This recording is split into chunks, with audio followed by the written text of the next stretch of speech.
In the city of Athens, high above the bustling streets, a young philosopher named Darius sat in quiet contemplation under the olive trees near the temple of Athena.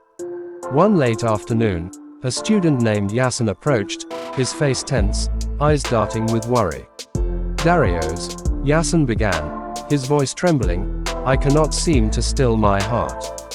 I am consumed with fear about my future. What if I fail to gain the respect of the elders, or worse, my family? What if my studies come to nothing, and I am left without purpose?" Darius gazed at him, his expression calm, almost amused.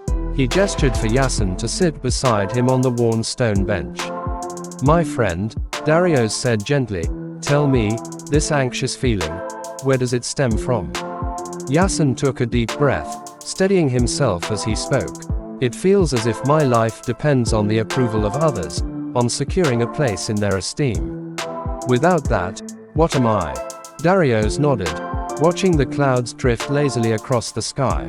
"Imagine," he began, "that you are standing by the sea, casting a net. You cast it with all your strength, and as it sinks, you are filled with the hope that you will pull forth an abundant catch. But as you draw it in, you find the net empty. Your heart sinks, for you have labored with nothing to show. How would you feel?" "I would feel defeated," Yason replied, "for my efforts would be in vain. But tell me this," Darius continued, "does the sea owe you a single fish, Yason? Do the tides move at your command, yielding only what pleases you?"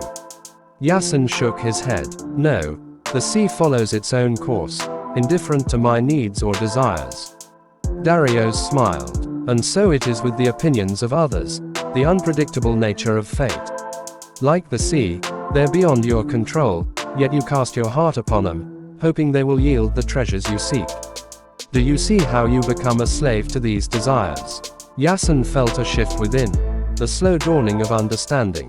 He began to see his efforts to control others' opinions as no different from trying to command the sea itself. There was a quiet wisdom in Darius' words, as if each was a stone, anchoring his restless heart. "So," Yason murmured, his voice softer, "if I cannot command the sea of others' thoughts, what should I do?" Darius' gaze turned inward, his voice taking on a serene tone. "Return to the shore, my friend. Cultivate what is within your power, your thoughts, your actions, your integrity.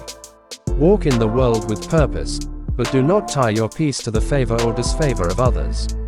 Let your value be rooted in your own soul, not adrift on the waves of other minds." A calm washed over Yason, like the gentle lap of water on the sand.